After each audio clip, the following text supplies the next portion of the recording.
এনসিপির একজন সমন্বয়কের সঙ্গে কথা বলছিলাম। কথা প্রসঙ্গে আমি ওই ছেলেকে বলছিলাম, বাপু তোমরা তো আন্দোলন করলে, বৈষম্য বিরোধী আন্দোলন, বুকে রক্ত দিলে, বুলেট খেলে।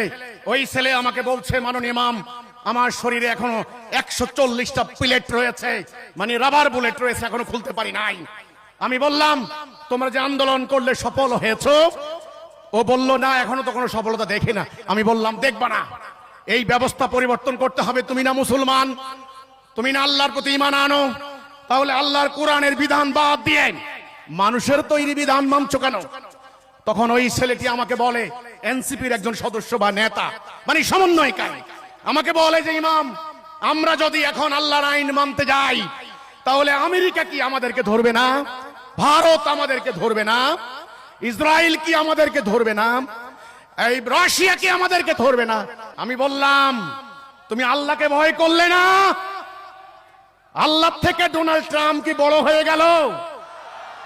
আল্লাহ থেকে কি নরেন্দ্র মোদী বড় হয়ে গেল? আল্লাহ থেকে কি মিস্টার পুতিন বড় হয়ে গেল? মোমেন ঈমান আনে কার উপরে? ভরসা করে কার উপরে? আল্লাহ কি বলেন নাই, ওয়ালা তাহিনু ওয়ালা তাহজানু ওয়া আনতুমুল আলাউনা ইন কুনতুম মুমিনিন? তোমরা হতাশ হইও না, তোমরা নিরাশ হইও না, তোমরা বিজয়ী হবে যদি তোমরা মুমিন হও।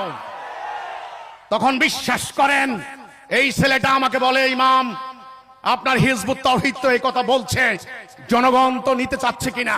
আমি বললাম, তাহলে জনগণের সামনে আমাকে কথা বলার সুযোগ দেওয়া হোক। সুরওয়ার্দী উদ্যানে যেই কোন দল সমাবেশ করতে পারে, আমি মিটিং করার কথা বললে আমাকে অনুমতি দেওয়া হচ্ছে না কেন? আমি জাতির সামনে কথা বলতে চাই, আমার কথা যদি প্রত্যাখ্যাত হয় আমি তওবা করে চলে আসব। কিন্তু আমার বিশ্বাস রয়েছে, আমি যদি কথা বলতে পারি এটা বিপ্লব হয়ে যাবে ইনশাআল্লাহ।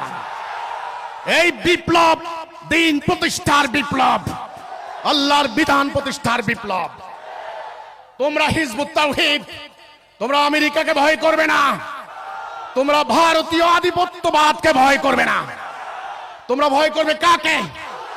আল্লাহকে, আমাদের ওলিকে, আমাদের অভিভাবককে।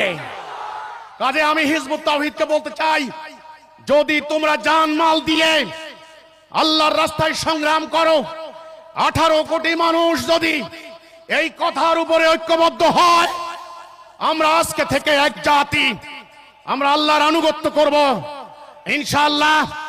আমি হলফ করে বলতে পারি, এই বাংলার ভুখানাঙ্গা জামাল ছেলেরা সারা দুনিয়াকে একদিন লিড দেবে। সভ্যতায়, জ্ঞানে, বিজ্ঞানে, প্রযুক্তিতে ইসলাম হবে দুনিয়ার মানুষের জন্য অনুকরণীয়, অনুসরণীয় আদর্শ।